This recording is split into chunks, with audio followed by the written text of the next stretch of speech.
தேவனுடைய நாமத்திற்கு மகிமை உண்டாகட்டும். புதிய ஏற்பாடு ஊழியர் ஐக்கியம் என்ற ஐக்கியத்திலிருந்து இன்றைய தினம் தேவ ஊழியர்களுக்கு சொல்ல வேண்டிய ஒரு பதிவு என்னவென்றால், ஒரு தலைப்பு என்னவென்றால், யோவான் 12 அதிகாரம் 26 வசனத்தில் உள்ள வசனம்தான். என்ன போட்டிருக்குன்னா,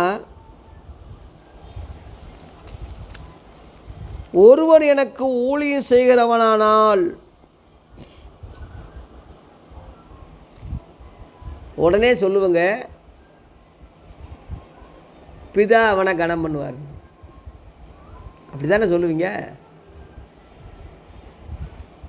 பேக்கில் அப்படித்தானே அச்சு இட்டு ஊழியர்களுக்கு கொடுக்குறங்க. ஒருவன் எனக்கு ஊழியம் செய்வானால் பிதாவானவர் அவனை கனம் பண்ணுவார். உன்னை எவ்வளோ மடையனா ஆக்கியிருக்கான், எவ்வளோ முட்டாளாக ஆக்கியிருக்கான், தற்குறியாக உன்னை ஆக்கியிருக்கான் என்பது நீ புரிதலிருந்தே உன்னைய தெரிஞ்சிக்க. நீயும் எவ்வளோ குருடனா குருட்டு நிலைமையில் இருக்கிற என்பது நீயும் புரிஞ்சிக்க. முழு வசனம் அது இல்லை. முழு வசனத்தை படிக்கிறேன் கேளு.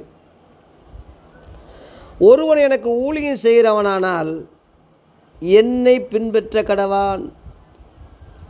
நான் எங்கே இருக்கிறேனோ அங்கே என் ஊழியக்காரனும் இருப்பான். ஒருவன் எனக்கு ஊழியம் செய்தால் அவனை பிதாவானவர் கனம் பண்ணுவார். கடைசியில் இருக்குது. கனம் பண்ணுறது ஒரு வாக்குத்தத்தம், ஒரு ஆசீர்வாதம், ஒரு மகிமை. ஆனால் அதுக்கு முன்னாடி நிபந்தனை இருக்குல்ல. நிபந்தனை இல்லாமல் அவர் எந்த ஆசீர்வாதமும் வாக்குத்தத்தமும் எந்த மகிமையும் எந்த வாக்கும் நிறைவேறாது, பண்ணுறது இல்லை. உதாரணமாக நீ பழைய ஏற்பாட்டையே தூக்கி பிடிக்கிறதுனால அதை நான் சொல்ல வேண்டியது இருக்குது. ஆதியாகமம் 12 அதிகாரத்தில் உன் தேசத்தையும் உன் வீட்டையும் உன் இனத்தையும் விட்டுட்டு நான் காண்பிக்க தேசத்துக்கு நீ போ. நான் உன்னை ஆசீர்வதிக்கவே ஆசீர்வதித்து உன்னை பெருகவே பெருக பண்ணுவேன். எப்போ? உன் தேசத்தை நீ விடும்போது, உன் இனத்தை நீ விடும்போது, உன் வீட்டை நீ விடும்போது, நான் உன்னை ஆசீர்வதிக்கவே ஆசீர்வதிப்பேன், பெருகவே பெருகு பண்ணுவேன் என்ற வாக்குத்தத்தம், ஆசீர்வாதம், மகிமை அப்போ தான் நிறைவேறும். முதல்ல சொன்னது நிபந்தனை, ரெண்டாவது சொல்கிறது வாக்குத்தத்தம். இந்த வாக்குத்தத்தம் முழுவதும் நிபந்தனையின் பேரில் தானே இருக்குது. நிபந்தனையின் பேர் தானே இருக்குது. அது செய்யாமல் நீ கீழ்ப்படியாமல் இருந்தீன்னா இது நிறைவேறாது, நடக்காது. இது ஏன் வீட்டை விட சொல்கிறாரு? அவன் விக்கிரகாராதனை குடும்பம், தேராகு பொம்மைகளை செஞ்சு வர்ணம் பூசி விற்கிறவன். அவங்க அண்ணன் வந்து தோரா வந்து நாகோர்னால் நல்ல பம்புன்னு அர்த்தம். அவங்க சந்ததி ராமா சந்ததின்னு சொல்லி அதில் ஆதியாகமம் 10 அதிகாரம் 7 வசனத்தில் ராமான்னு ஒருத்தர் வர்றான். அதான் இப்போ ராமனாக மாற்றிட்டாங்க. அவன் 2 பையங்க இருக்காங்க, லவகுசான்னு மாற்றிட்டான். இப்படி தான் மதங்கள் பிரிஞ்சது. எல்லாம் ஆசியா கண்டத்திலேருந்து தான் உலக நாடுகள்லாம் மதங்கள் பிரிஞ்சிருக்கு. வேற்று கிரகத்திலேருந்து எந்த சாமிகளும் வந்து இறங்கி புராணங்களை அமைக்கலை. அந்த ஆபிரகாமை தான் பிரம்மான்னு சொல்கிறான். ஆபிராம் பிரம்மாண்டு அவனை தான் சொல்கிறான். சாரால சரஸ்வதின்னு சொல்கிறான். மகளை கட்டிட்டான்னு கதையை அவன் எழுதிட்டான். இவன் சகோதரிய மனைவி சகோதரின்னு சொன்னதுனால அப்படி அவன் கண்ணு மூக்கு வச்சு அப்படி எழுதிட்டான். அதை முஸ்லீம்கள் வந்து ஆபிரகாமை இப்ராஹிம் அப்படின்னு சொல்லிட்டாங்க. அது ஒரு மதமாக போயிடுச்சு. எல்லாமே ஆசியா கண்டத்திலேருந்து வந்தது தான்ப்பா.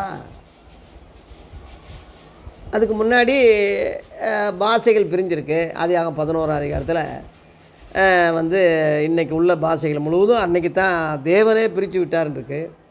அதனால் அவங்க பாஷைகளுக்கெல்லாம் தக்கபடி நாடுகள் பிரிஞ்சு, தேசங்கள் பிரிஞ்சு, இப்படியெல்லாம் சிதறி போயிட்டாங்கன்றிருக்கு. பலிக்கு பெரிய பூமியை நிரப்புங்க என்பது தானே ஆதியாகமம் 1:28 உள்ள தேவனுடைய ஆசீர்வாதம். இவங்க ஒரே பாஷையாக இருந்ததுனால ஒரே இடத்துல நின்று கோவரம் கட்டுவோம்னு சொன்னதுனால அவங்கள பிரிப்பதற்கு பல பாஷைகள் அங்கே போட வேண்டியது இருக்குது, பல நாடுகளாக பிரிய வேண்டியது இருக்குது, பல தேசங்களாக போக வேண்டியது இருக்குது.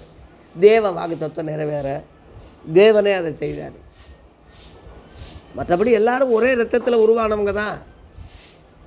ஒன்றே குலம் ஒருவனே தேவன் சொல்கிறது, திருமூலர் சொல்கிறது உண்மை தானே, உண்மையான கருத்து தானே. இஸ்ரவேலே கேள், உன் தேவராகி கர்த்தர் ஒருவரே கர்த்தர், என்னை அன்றி உனக்கு வேறு தேவர்கள் உண்டாயிருக்க வேணாம்னு அவங்களுக்கு மட்டும் சொல்லலை. யாத்தியாகம் 20 அதிகாரத்தில் முழு உலகத்துக்கு சொல்லப்பட்ட வார்த்தை தான் அது. ஏன்னா தேவன் ஒருவர் தான். யூதர்களுக்குன்னு தனி கடவுளா, புறஜாதிகளுக்கு தனி கடவுளா? தேவன் யூதருக்கு மாத்திரமா தேவன்? புறஜாதிகளுக்கும் தேவன் அல்லவா? ஆம், புறஜாதிகளுக்கும் அவர் தேவன் தான். ரோமர் 3:29 பவுல் எழுதுனது உனக்கு தெரியல? நல்லோர் மேலும் தீயோர் மேலும் மழையை பெய்ய பண்ணுறாரு, நீதி உள்ளோர் மேலும் அநீதி உள்ளோர் மேலும் சூரியனை உதிக்க பண்ணுறாருன்னு இயேசு ஒரே தேவனை பற்றி சொன்னதை உனக்கு புரியல? அதனால் எல்லா ஆதாமுடைய ஜீன் தான். ஜீவனுள்ளோருக்கெல்லாம் அந்த அம்மா தாயானவள். அந்த தாயைத்தான் பார்வதின்னு சொல்கிறான். பார்னா உலகம், உலகத்துக்கு வதினா அம்மா, உலகத்துக்கு தாய். அதான் பார்வதின்னு மாற்றிட்டான். ஆதாம சிவன் மாற்றிட்டான், ஆதி சிவன்னு சொல்லிட்டான். ஆதி சிவன்னா சிவன் வார்த்தை எப்படி வந்துச்சுன்னா, ஆதியாகமம் 2:7 தேவன் ஒரு மணினால் மனுஷனை உருவாக்கி அவனுக்குள்ள ஜீவ சுவாசத்தை ஊதினார். அவன் ஜீவ ஆத்துமாவானான் இருக்குல்ல, அந்த ஜீவன் தான் தமிழில் சி என்று மாறுது. ஜீ சமஸ்கிருத பாஷை, தமிழில் சீன்னு வருது. சீன்னா சீவன், சிவன் என்று மறிவிருச்சு. அவன் பாம்பால் வஞ்சிக்கப்பட்டதுனால பாம்பு பரமசிவன் கழுத்தில் சுற்றி இருக்குது. அவனுக்கு 2 பையங்க, ஆம்பளை பையங்க. அதான் கணபதியாக, ஆறுமுகமாக, கணபதி காயினாக, ஆறுமுகம் ஆபேலாக பைபிளில் இருக்குது. புராணங்களில் அப்படி மறிவு இருக்குது. தோல் உடைகளை பார்வதி சிவன் உடுத்துனதாக அங்கே போட்டிருக்கு. பக்கத்தில் ஒரு மாடு நிற்கிற மாதிரி இருக்கும், அதான் ஆடு அடிக்கப்பட்டது. உலகத்தோற்றம் முதல் அடிக்கப்பட்ட ஆட்டுக்குட்டின்னு இருக்கு இல்லையா, அந்த ஒரு இது எல்லாமே ஒன்றுலேருந்து ஒன்று. ஆணாகி பெண்ணாகி நின்றானடி, சரிபாதி பெண்ணுக்கு தந்தானடின்னு சொல்லி சிவனுடைய பாதி உருவம் பொம்பளையாக, சிறியாக, பார்வதியாக திருவடியாடல் புராணத்தில் மறிவு இருக்கு இல்லையா. அதுதான் ஆதாமுடைய பாதி விழா எலும்பு பெண்ணாக உருவாக்கி அவங்ககிட்டே திரும்ப கொடுக்குறாரு. அப்போ நீ மனுஷனிலிருந்து வந்ததுனால நீ மனுஷி எனப்படுவாயின்னு ஆதாம தான் பேரிடுறான். அதனால தான் சிவன் இல்லாமல் சக்தி இல்லைன்னு அவன் சண்டை போடுறான். இல்லை நானும் உனக்கு சமந்தான்னு இந்த அம்மா சொல்கிறதாக புதிய அந்த திருவடியாடலில் என்ற ஒரு புராணத்தில் மருவி செட்டப் பண்ணி கண்ணு மூக்கு வச்சு கதையாக புராணமாக ஆக்கிட்டான். புராணம் சொல்கிறதே பொய்ன்னு அர்த்தம்தான். ஆனால் பைபிள் வரலாறு, புராணம் கிடையாது. வரலாறு, சரித்திரம், முழு உலகத்துக்குள்ள காரியம். அதனால தான் இந்துக்கள் கூட கண்ணதாசன் ஒரு பாட்டு எழுதியிருக்கார் இல்லையா, ஆதி மனிதன் காதலுக்கு பின்பு அடுத்த ஜோடி இது தான் ஆதாம் ஏவாள், ஜோடிக்கு பின்பு அடுத்த ஜோடி இது தான்னா ஆதாம் ஏவாள் ஜோடி ஜோடின்னு எல்லாரும் ஏற்றுக்கிறாங்க. அர்த்தமுள்ள இந்து மதம்னு எழுதின கண்ணதாசன் கடைசியில் அந்த அர்த்தத்துக்குரியவர் இயேசு தான்னு இயேசு காவியம் எழுதி அதில் முடிச்சிருக்காரு. என்ன வெளுத்துமெல்லாம் இந்த இயேசு தான், இவரெல்லாம் நம்புங்கன்னு சொல்லி கடைசியில் அதை அறிக்கையிட்டு தான் கண்ணதாசன் இறந்ததாக உங்களுக்கு தெரியும். இதை பேசுகிற நானும் இயேசுவை குற்றப்படுத்த தான் புதிய ஏற்பாடு படித்தேன். அவரை குறை கண்டுபிடிக்க, வைய திட்ட, விமர்சிக்க தான் படித்தேன். அதில் நான் தொடப்பட்டு மெய் ஜோதியை, மெய் ஒளியை கண்டு இவரே உலகத்தில் வந்த உண்மையான தேவகுமாரன் என்பதை, உலக இரட்சகர் என்பதை, மெய்யான ஒளி என்பதை, மெய்யான ஜோதி என்பதை யோவான் 1:9 அறிஞ்சு அவருக்கு தொண்டராகி பிள்ளையாகி ஏறக்குறைய 40 ஆண்டு காலமாக இந்த இயேசுவுக்காக ஊழியம் செய்கிறேன். எத்தனையோ அடிகள், எத்தனையோ ஜெயில், எத்தனையோ சிறை, எவ்வளவோ போராட்டம், எவ்வளவோ இரத்த சிந்துதல், அத்தனைக்கும் அஞ்சாமல் என் உயிரே போனாலும் பரவாயில்ல, இவர் தான் உலகத்தில் உண்மை உள்ள இரட்சகர், இவர் தான் உலக மீட்பர், இவரே தேவகுமாரன், இவரை பற்றி சொல்லி சாவதாண்டா நம்ம முடிவு என்பதை துணிகரமாக அறிஞ்சு வைராக்கியமாக எந்த நிலைமையிலையும் வைராக்கியமாக இருந்து இந்த ஊழியத்தை, இந்த எளிய ஊழியக்காரன் செஞ்சுக்கிட்டு இருக்கேன். அதான் புதிய ஏற்பாடு ஊழியர் ஐக்கியம்னு ஆரம்பிச்சிருக்கேன். தேவ பிள்ளைகள் இதில் நீங்கள் பங்கு பெறணும். அதனால் இன்றைக்குள்ள போதகர்கள் முழுவதும் நம்மளை கெடுத்து வச்சுருக்கான். ஸ்தாபனங்கள் முழுவதும் தவறான வழியில் போயிட்டாங்க. மண்ணையும் சோத்தையும் சேர்த்து சாப்பிட்ற மாதிரி பழைய ஏற்பாடும் புதிய ஏற்பாடும் ரெண்டையும் மிஸ் பண்ணி ஒன்றுக்கு உதகாதபடி செஞ்சிட்டாங்க சபைகள். ஆதி அப்போஸ்தல காலத்தில் 1ஆம் நூற்றாண்டில் அப்படி இல்லை. 16, 17, 15ஆம் நூற்றாண்டுக்கு பிறகு வந்த இந்த ஸ்தாபனங்கள் தான் கெடுத்துருக்காங்க. இன்றைக்கி உள்ளவங்கள்லாம் திட்டமிட்டு கெடுத்தாங்கன்னு நான் சொல்ல வரல.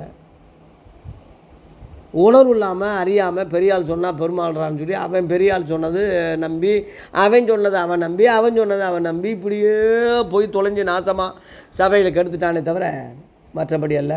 அதில் ஒரு நபராக நானும் இருந்தவன் தான். சிஎஸ் போதகராக நான் மீட்படைஞ்சு ரசிக்கப்பட்டு என் கண்களை திறந்ததுனால இது எப்படி சொல்லித்தான் ஆகணும் என்ற வைராக்கியத்தில் பேசிக்கிட்டு இருக்கேன். அன்றைக்குள்ள யூதர்கள் எப்படி அப்போஸ்தலர்களை எதிர்த்தாங்களோ அதுபோல் இன்றைக்கி உள்ள கிறிஸ்தவன் முழுவதும் யூதர்களாக இருப்பதுனால என்னை எதுக்குறாங்க. இதை ஏற்றுக்கிற மனசு இல்லாமல் இருக்காங்க. உண்மை உள்ளவங்களாக தான் வந்திருப்பானே, நான் சொல்கிறதெல்லாம் உண்மை தானே, என் கருத்தா, என் வார்த்தையா இது. ஆகவே இயேசுவை பின்பற்றுங்க. ஒருவன் எனக்கு ஊழியம் செய்வானானால் என்னை பின்பற்றுங்க. மோசையை பின்பற்றிக்கிட்டு இருக்க, லேவி ஊழியம் சொல்கிறிய, உனக்கு என்ன நியாயம் இருக்குது? லேவி ஊழியம் சொல்கிறதுக்கு உனக்கு என்ன நியாயம் இருக்குது? இயேசுவே ஒரு லேவியர் இல்லைல்ல. அப்படி அப்போஸ்தலர் முழுவதும் லேவியர் இல்லைல்ல. அந்த 12 கோத்திரத்தில் பழைய ஏற்பாட்டில் லேவி கோத்திரத்துக்கு மட்டும்தானே ஆசாரியத்துவ ஊழியம் கொடுக்கப்பட்டது. அப்போ நீங்களும் நானும் லேவியர் இல்லையே. இயேசுவே லேவியர் இல்லையே. அப்படி சீடர்கள்லாம் லேவியர் இல்லையே. புறஜாதியிலிருந்து கூட நம்மளை அழைச்சிருக்காருன்னு பவுல் சொல்கிறான். யூதர்கள் இந்த மாத்திரமல்ல, புறஜாதிகளிலிருந்து நம்ம அழைச்சிருக்காரே, அழைச்சி இந்த ஊழியத்தை நம்ம கொடுத்துருக்காரு. இங்கே யூதன் என்றும் இல்லை, கிரேக்கன் என்றும் இல்லை, ஆண் என்றும் இல்லை, பெண் என்றும் இல்லை, அந்த ஜாதி இந்த ஜாதி, குறைஞ்ச ஜாதி மேல் ஜாதி, எந்த ஜாதியும் இல்லை. கிறிஸ்து இயேசுக்குள் எல்லாரும் ஒன்றாக இருக்கீங்க. என்ன அவரை தரிச்சிருக்கீங்கன்னு கலாத்தியர் 3ஆம் அதிகாரத்தில் 27, 28 படிக்கிறோம். அப்படி ஒன்றாக்கும் போது இந்த சத்தியத்தை நீ புரியாமல் நீ பழைய ஏற்பாடு யூதனையே நீ தூக்கி பிடிச்சிக்கிட்டு எங்கள் முன்னோர்கள் சொன்னாங்க, எங்கள் ஆவிக்குரிய தகப்பேன்னு எவனோ ஒரு தற்குறியை சொல்லிக்கிட்டு, எவனையோ ஒருத்தனை பிஷப்புன்னு சொல்லிக்கிட்டு அவனுக்கு அடிமையாகி, எவனோ ஒரு போப்புன்னு சொல்லி அவன் இன்றைக்கோ நாளைக்கோ சாக போகிறான். இப்படி செத்து போகிற ஆளுகள்லாம் உனக்கு தலைவராக்கிட்டு நாட்டம் எடுத்த அரசியல்வாதியை முழுவதும் உனக்கு பிஷமாக்கி, அவன் எந்தெந்த கள்ள நாயோ அவனெல்லாம் உனக்கு ரெவரண்ட் ஆக்கி, நாளைக்கு செத்து போகிறவனை போய் உனக்கு முன்னோடி ஆக்கிக்கிட்டு இருக்கிறிய நீ மனுஷனா? இயேசு கிறிஸ்து நேற்றும் என்றும் மாறாதவராக இருக்காருன்னு ஏன் சொல்கிற? அப்போ மாறாதவர் உனக்கு தலைவராக இருக்கக்கூடாதோ? ஆடுகளின் பெரிய மேய்ப்பராகி இயேசு கிறிஸ்துன்னு சொல்லி எபிரேயர் 13:20 நீ வாசிக்கலையா? பெரிய மேய்ப்பர்னா பேராயர் அந்த அர்த்தம் தான் அது. இன்றைக்குள்ள நாயை பேராயர்னு சொல்கிறிய, அவரையும் இவரையும் இயேசுவையும் இன்றைக்குள்ள நாயையும் இணைச்சி நீ ஒன்றாக்க முடியுமா? ஆக்கலாமா? ஒரு பெரிய தொப்பியை வச்சுக்கிட்டு இங்கிட்டு ஒரு கம்பு நாயை விரட்டுறவன் மாதிரி வச்சுக்கிட்டு பெரிய பட்டாடைகளை போட்டுக்கிட்டு ஒரு தொந்தியை போட்டுக்கிட்டு பெரிய செலுவையை போட்டுக்கிட்டு நான் பேசப்புன்னு தூக்கி பிடிக்கிறானே நாய், அவனை மூஞ்சியில் துப்ப வேணானியே. ஏண்டா நீ இயேசுவுக்கு சமமா? அந்தி கிறிஸ்துன்னா அது அர்த்தம் தெரியுமா? கிறிஸ்துவுக்கு ஆப்போசிட்டுன்னு அர்த்தம், எதிரானவன்னு அர்த்தம். அப்போ கிறிஸ்து மேப்பராக இருந்தால், நல்ல மேப்பராக இருந்தால், பேராயராக இருந்தால், நானும் பேராயிரம் சொல்கிறவன் அவருக்கு எதிராக தானே இருக்கான். சிலுவை போட்ட உடனே அவன் கிறிஸ்தவன் ஆயிடுவானா? அப்போ இயேசுவுக்கு எதிரி அவன் தானே. பிஷப்புன்னு போர்வையில் சொல்லிக்கிட்டு இருக்கான். உனக்கு அதை துப்பு இல்லை, அரிய நாய் இல்லை, அவன் ஒரு கல்ல நாயின்னு புரிஞ்சிக்கிற முடியல. ஒரு வேளை நிஜமாகவே தூங்குனா நீ எழும்பிடணும். நல்லா நீ மனுஷனாக இருந்தால் ஒரு வேளை பிஷப்னு எல்லாரும் சொல்கிற மாதிரி நீயும் சொல்லிட்டு தெரிஞ்சிருந்தீங்கன்னா அது தப்புன்று இதிலிருந்து உணர்ந்து தெரிஞ்சிரு. இயேசு 12 சீசர்களில் பேதுருவை முதன்மையாக வச்சார். முதன்மையானவன்னு மத்தேயு 10:1 இருக்குது. முதன்மையானவன் தான் அவன். அவனே என்ன சொல்கிறான், நான் தான் முதன்மையானவன், இயேசுவுக்கு அடுத்து நான் தான் என்றைக்குமே அவன் சொன்னதில்லை. அவன் தாயா ஊழியக்காரன். 1 பேதுரு 5:4 சொல்கிறான், ஒழுங்காக நம்ம இருமாப்பு இல்லாமல் உண்மையாக நம்ம ஊழியம் செய்தால் ஆடுகளின் பெரிய மேய்ப்பர், பிரதான மேய்ப்பர் வரும்போது வாடாத கிரீடத்தை நமக்கு அவர் கொடுப்பாருன்னு போட்டிருக்கு. அவன் தான் சொல்கிறான் பிரதான மேய்ப்பர்னு. அவனை சொல்லிக்கிறல, இயேசுவை தான் சொல்கிறான். கண்காணின்னு அர்த்தம். பிஷப்புன்னா கண்காணின்னு அர்த்தம். சிதறுண்டு ஆடுகளைப் போல நாம் இருந்தோம், இப்போ கண்காணியானவரிடத்தில் திருப்பப்பட்டிருக்கோம்னு இயேசுவைத்தான் கண்காணி என்று அவன் சொல்கிறானே தவிர, அவனை விட நீ பெரிய ஆளா? பேதுருவை விட நீ இரத்த சாட்சியாக தலைகீழ இயேசுவுக்காக அறையப்படுவையா, சாவையா? நீயே அந்த தியாகம் உங்ககிட்ட இருக்கா? பிஷப்புன்னு சொல்கிறதுக்கு உனக்கு என்னடா நியாயம் இருக்குது? அப்படி நியாயமாக இருந்த அவனே தன்னை உயர்த்தும் போது, சாவில் கூட நான் சமமாக இயேசுவுக்கு சமமாக சாக மாட்டேன், தலைகளை சிலுவில் இறங்கேன்னு சொல்லி இரத்த சாட்சியாக மறித்து அந்த பேதுரு எங்கே, நீ எங்கே? பேதுருவின் பின்னடியார்னு போப்பை சொல்கிறானே, நாங்கள் தான் பேதுருவுக்கு பின்னடியார் போப்பு. பாலியலுக்கு அவன் ஆதரவாக இருக்கான், ஓரின சேர்க்கைக்கு ஆதரவாக இருக்கான். எவ்வளவு கொடுமையாக இருக்குது. பிரான்சிஸ்ன்னு சொல்லி இப்போ எந்திரிக்க முடியாமல் ஒருத்தன் எனக்காக ஜெபம் பண்ணுங்க, போப்புக்காக போய் அவனுக்கு அவன் தான் தெய்வமாச்சே, ஆண்டவர்னு சொல்கிறியா, அவனுக்கு எதுக்கடா ஆண்டவருக்காக ஜெபம் பண்ணுவேன்?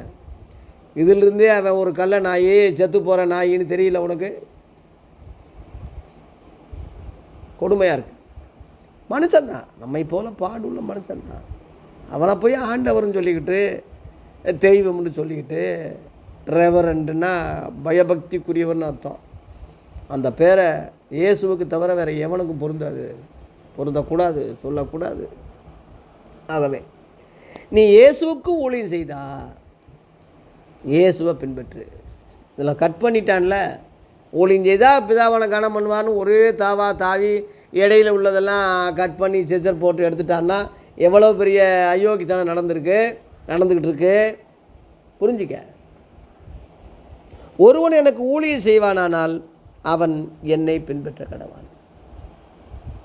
அப்போ இயேசுவுக்கு பின்பற்றாமையா இப்போ நாங்கள் செஞ்சுக்கிட்டு இருக்கோம்னு சிலர் கேட்டால், இயேசுவை பின்பற்றாமல் கூட ஊழியம் செய்யலாம், இயேசுவின் பேரால் செய்யலாம். அதுக்கு ஒரு ஆதாரம் சொல்கிறேன். மார்க் 9:38 அப்பொழுது யோவான் அவரை நோக்கி, போதகரே, நம்மை பின்பற்றாத ஒருவன் உமது நாமத்தினாலே பிசாசிலே துரத்துகிறதை கண்டோம். அவன் நம்மை பின்பற்றாதபடியால் அவனை தடுத்தோம் என்றார்கள். இந்த வசனத்தை கவனிங்க. இயேசுவை பின்பற்றாமல் கூட இயேசுவின் பேரால் பிசாசில் விரட்டி ஊழியம் செய்யலாம், தடுக்கவா அப்படின்னு சீசர்கள் கேட்கும்போது, தடுக்க வேண்டாம்,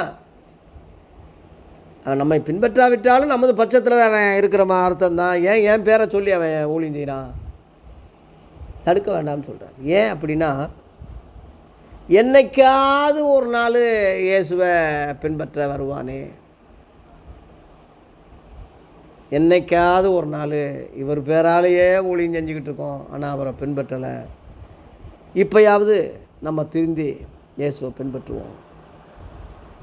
அந்த எண்ணம் அவனுக்கு வருமே என்று வெயிட் பண்ணுறாரு. ஒருவராது கெட்டு போகுது பிதாவின் சித்தம் இல்லை, அதனால் வெயிட் பண்ணுறாரு. அவன் அப்படியே இயேசுவை பின்பற்றாமையே அப்படியே, ஏன்னா காசு வருது, பிசாசு ஓடுது, ஊழியம் செய்கிறான், இயேசுவின் பேரால் மரியாதை கிடைக்குது, இயேசுவை பின்பற்றணும்னு அவசியம் இல்லை. இயேசுவை பின்பற்றணும்னா அது அர்த்தம் இயேசுவின் உபதேசத்தில் நடப்பது, அதுதான் அர்த்தம். அந்த உபதேசத்தில் நடக்க வேண்டிய அவசியம் இல்லை. நமக்கு தான் காசு வருது, இயேசுவின் பேரால் பிசாசு ஓடுது, அற்புதம் நடக்குது, ஜனங்க கூட்டம் கூடுறாங்க, இது போதும். இப்படியே காலத்தை ஓட்டினான்னா பரலோகம் போக முடியாது. நல்லா புரிஞ்சுங்க. அவன் தான் கத்துவான், ஆண்டவரே உமது நாமத்தினால பிசாசுகளை விரட்டுவோம் அல்லவா, உமது நாமத்தினால அற்புதங்கள் செய்தோம் அல்லவா, கர்த்தாவே கர்த்தாவேன்னு அவன் தான் கத்துவான். ஆனால் இயேசு அங்கே என்ன சொல்கிறாருன்னா, ஒரு காலம் உங்களை அறியவில்லை, அக்கிரம செய்கைக்காரரே என்னை விட்டு அகன்று போங்க.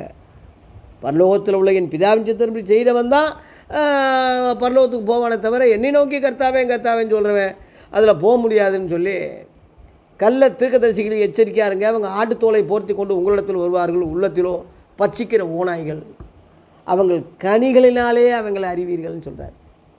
மத்தேயு 7ஆம் அதிகாரத்தில் 15 20ஆம் வசனத்துலையும் 21, 22, 23 இப்போ நான் சொன்னது புரிஞ்சுக்குங்க. ஆகவே இன்றைக்குள்ள ஸ்தாபனங்கள்லாம் இயேசுவை பின்பற்றாங்க என்பது பொருள் இல்லை. இன்றைக்குள்ள தீர்க்கதரிசிகள், இன்றைக்குள்ள அப்போஸ்தலர்கள், இன்றைக்குள்ள பிஷப்புகள், ரெவரண்டுகள்லாம் இயேசுவை பின்பற்றாங்க என்பது பொருள் இல்லை. இயேசுவின் பேரால் அவங்க ஊழியம் செய்யலாம், குரலி வித்த மாதிரி அற்புத அடையாளங்கள் கூட செய்யலாம். இயேசுவின் பேரால் தான் இப்போ சொன்னாலே பிசாசு நடுங்குமே, இயேசுன்னு சொன்னாலே நடுங்கும்ல. அந்த பவர் இயேசுவுக்கு இருக்குது. அதான் மிஸ்யூஸ் பண்ணி அது தவறாக யூஸ் பண்ணி அவன் பிழைப்பு நடத்தலாம். ஆனால் இயேசுவை பின்பற்றினா என்பது அதனால் பொருள் இல்லை. அப்போ இயேசுவை பின்பற்றினா என்ன செய்யணும்னா, நான் எங்கே இருக்கிறவனோ எங்கள் ஊழியக்காரன் அங்கே இருப்பான்னு சொல்கிறார். இயேசு இப்போ எங்கே இருக்கார் தெரியுமா உங்களுக்கு? எங்கே இருக்கார்? பிதாவின் வலது பாசத்தில் உட்காந்துருக்காரு. உங்களுக்கெல்லாம் தெரியும்ல. மார்க் 16ஆம் அதிகாரம் 19 அவர் பரலோகத்துக்கு எடுத்துக்கொள்ளப்பட்டு பிதாவின் வலது பாசத்தில் உட்கார்ந்தாருன்னு அங்கே உட்காந்துருக்கார். அப்போ அங்கே தான் என் ஊழியக்காரன் இருப்பான்னு இயேசு சொன்னதுனால இப்போ நீங்கள் உண்மையிலேயே இயேசுவை பின்பற்றியிருந்தால் நீங்கள் இயேசு இருக்கிற இடத்துல நீங்கள் இருக்கணும். அர்த்தம் என்னென்னா, எபேசியர் 2:7 அவரோடு கூட தேவன் உங்களை எழுப்பி உன்னதங்களில் அவரோடு கூட உட்காரவும் செய்தார். அதில் போட்டிருக்கு. அதனால தான் பூமியில் உள்ளவைகள் அல்ல மேலானவைகளையே நாடுங்க. தேவனுடைய வலது பாசத்தில் இடத்துல உள்ள மேலானவைகளே தேடுங்க, பூமியில் உள்ளவைகள் அல்ல. உலோசியர் 1ஆம் அதிகாரத்தில் 3ஆம் அதிகாரத்தில் 1, 2 அதில் போட்டிருக்கு. 3 நம்முடைய ஜீவன் இயேசுவோடு மறைஞ்சிருக்கு. ஆத்துமா ரட்சிப்பு பெற்றவங்க தேவனோட உட்காந்துருக்கீங்க. உள்ளான மனுஷனில் புதிய மனுஷனை அங்கே உட்காந்துருக்கீங்க. அப்படி உட்காந்துருந்தால் அவன் எண்ணம் முழுவதும் பரலோகத்தையே இருக்கும், குமாரனையே இருக்கும், சத்தியத்திலேயே இருக்கும், உபதேசத்திலேயே இருக்கும். பூமியில் உள்ளவைகளில் மேலானவைகளே நாடுவான், தேடுவான், அதையே தான் பேசுவாவே. ஆமாம், இன்றைக்கி உள்ளவன் அப்படி பேசுகிறானா? பரலோகத்தை பற்றி பேசுகிறானா? சத்தியத்தை பேசுகிறானா? உபதேசத்தை பேசுகிறானா? இன்றைக்கி உள்ள முழுவதும் பூலோகத்தை தானே பேசுகிறான், அழிஞ்சு போகிற உலகத்தை தானே பேசுகிறான், காசு பணம் தானே முக்கியம்னு சொல்கிறான். இவன் அங்கே உட்காரல என்பது, இயேசுவோடு இருக்கலை என்பது இதிலிருந்து புரியுதில்ல. இவன் எண்ணமெல்லாம் மண், பூமி, அழிஞ்சு போகிற உலகம், காரு பங்களா, எல்லா குத்து நடனம், கும்மாங்குத்து, எல்லா ரிக்கா டான்ஸு, எல்லா முக அழகு, உலகத்துக்கு ஒத்த வேஷம், வழுக்கு தலை முழுவதும் டோப்பா முடி, எல்லா டை அடிச்சுக்கிட்டு, எல்லா மீசை டை மையிலேயே மீசை. என்னடா உனக்கு அப்படி அழகு நாய? உலகத்தை வெறுக்கிற மூஞ்சியானியே, தன்னைத்தானே வெறுத்து தன் சிலுவை எடுத்துக்கொண்டு முகரையா உன் முகரை, உன் ட்ரெஸ்ஸை பாரு, உன் யூடியூப்பு உன்னுடைய அழகைப்பார், உன்னுடைய சட்டையைப்பார், முழுவதும் பெத்தானிய இந்த மினு நினைக்கிற பட்டனையே போட்டிருக்கான் ஒருத்தன். குறுந்தாடி போட்டுக்கிட்டு ஒரு ஏதோ பெரிய சயின்டிஸ்ட்டு, இந்த உடம்பு முழுவதும் பட்டன் போட்டிருக்கான், மின்னுது அப்படியே. யாரான்னா ஊழியக்காரனா? என்ன அவன் மண்டையும் முடியும், அவன் ட்ரெஸ்ஸும். ஒரு இடத்துல நிற்க மாட்டான். அங்கிட்டு தாவ அங்கே காலில் என்னமோ சக்கரம் கட்டியிருப்பான் போலுக்கு. ஒரு இடத்துல நின்று பேச மாட்டாங்க. இவன் முழுவதும் இயேசுவை பின்பற்றுற முகர மூஞ்சியா இவன் மண்டையும் ஆளும் பாருங்க. ஆள் பாதி ஆட பாதி. அவனை பார்த்தாலே ஒரு அளவில் நீங்கள் புரிஞ்சுக்கலாம். சில ஆளு வண்டியை ஓட்டுறதை வச்ச அவன் குணத்தை புரியலாம். உங்களுக்கு எங்கே அந்த அறிவு இருக்க போகுது? எல்லாம் கண்ட நாய்கள் பின்னாடி தானே போய்கிட்டு இருக்கீங்க. விரிவான வழியில் கூட்டத்தை சேர்ந்து பார்த்தா ஒரு தோற்றத்தின்படி ஒரு முடிவு எடுக்கிறீங்க. அவன் ஜாதி, அவன் பணம், இதில் போய் ஜாதியோட ஜாதியாக சேர்றீங்க. சத்தியத்தில் சேருங்கடா, உபதேசத்தில் சேருங்க. உபதேசம்தான் உங்களை பரலோகத்துக்கு கொண்டு போகும். ஒருவன் என்னை பின்பற்றினால் அவன் என்னை பின்பற்ற, எனக்கு ஊழியம் செய்தால் என்னை பின்பற்ற கடவன். நான் எங்கே இருக்கிறேனோ அங்கே அவன் இருப்பான். இந்த மாதிரி அவன் ஊழியம் செய்தால் பிதா அவனை கனம் பண்ணுவார். உண்மையான தேவன் உன்னை கனம் பண்ணணும்னா இந்த வசனப்படி நட. இல்லை இந்த பிரபஞ்சத்தின் தேவனானவன் உன்னை கனம் பண்ணணும்னா நீ இயேசுவின் பேரால் போய் சொல்லிட்டு திரி. பிரபஞ்சத்தின் தேவனாக உன்னை கனப்படுத்துறதுக்கு அடையாளம் என்ன? பொண்ணு, வெள்ளி, வைரம், காரு, பங்களா, சொகுசு பங்களா, வசதி. வெறுங்கையோடு நான் வந்தேன், இப்போ இரு பரிவாரம் எனக்கு தந்தீர் 4 மனைவி, 13 பிள்ளைக, யாக்கோப்பு. அந்த மாதிரி இரு பரிவாரம் எத்தனை மனைவினாலும் நீ கட்டிக்கலாம். எந்த பொம்பளையாவது நீ சேரலாம். எந்த அநியாயம் அக்கிரமத்தை கூட பகிரங்கமாக செய்யலாம். உனக்கு கூட்டம் கூடும், உனக்கு ஆளெல்லாம் வரும். பிசாசி அதான் நான் இயேசுவை டீல் பேசுனா, உலகம் முழுவதும் தர்றேன் என் காலில் விழுன்னு. அப்போ உலக செல்வாக்கில் அவன் வசதியாக வரணும்னா, ஜெட்டு விமானத்தில் அவன் போகணும்னா, 3 விமானம் ஒருத்தன் வச்சுருக்கானா, அது பத்தலையா இன்னொன்று வேணும்னு ஒருத்தன் ஊழியக்காரைய கேட்குறான். அப்படி ரொம்ப கஷ்டமாக இருந்தோம், கனடாவில் போய் ஒரு வீடு வேணும்னு கேட்டோம். ஏசப்பா வீடு கொடுத்தாரா, காரு கொடுத்தாரா? ஒரு அம்மா சொல்லுது, எங்கள் பேங்க் பேலன்ஸில் 0வில் இருக்கோம், நாங்கள் ரொம்ப ஏழைங்க. எப்படி? கோடிக்கணக்கில் பணம் இருக்குது, ரைடில் தங்க கட்டிகள்லாம் எடுத்திருக்காங்க. இவங்கெல்லாம் இயேசுவை பின்பற்றின்னு எப்படி சொல்ல முடியும்? தன்னைத்தானே வெறுத்த முகரையும் மூஞ்சிகளும். அது பொங்கச்சோரை கொடுத்தவரே தோத்துறோம், வெள்ளை வேட்டியை கொடுத்தவரே தோத்துறோம், கறி சோரை கொடுத்தவரே தோத்துறோம்னு ரிக்கா டான்ஸ் ஆடிக்கிட்டு இருக்கான் பொங்கல் விழாவில். தங்கச்சங்கிலியை கொடுத்தவரே தோத்துறோம். இவனா இயேசுவை பின்பற்ற முகர மூஞ்சிகளும். அறிவு வேணாம் உங்களுக்கு? சாதியை பார்க்குற, பணத்தை பார்க்குற, தோற்றத்தின்படி திருப்பி செய்கிறீங்க. சத்தியத்தை பேசிக்கிட்டு இருக்கேன், என்னை எவனும் மதிக்கிறதில்ல, என்னை யாரும் என்னன்னு கேட்குறதில்ல. எப்படா ஆண்டவர் உங்களை நேசிப்பார்? மனம் திரும்பி நல்ல முடிவுக்கு வாங்க, இயேசுவை பின்பற்றுங்க. இப்போ நான் சொல்கிறதுனால என்னையை பின்பற்றுங்கன்னு சொல்லலை. நானும் உங்களில் ஒருவன், உங்களைப் போல ஒரு சாதாரண ஒரு எளிய ஊழியக்காரன். நம்ம எல்லாம் சகோதரர்கள். இயேசு தான் நமக்கு தலைவர், அவர் தான் நமக்கு எஜமான், அவர் தான் பிரதான மேப்பர், அவர் தான் நமக்கு பிஷப்பு, அவர் தான் நமக்கு ரெவரண்டு, அவர் தான் நமக்கு போப்பு, ஆண்டவர், எல்லாம் அவர் தான் நமக்கு. இயேசு தான்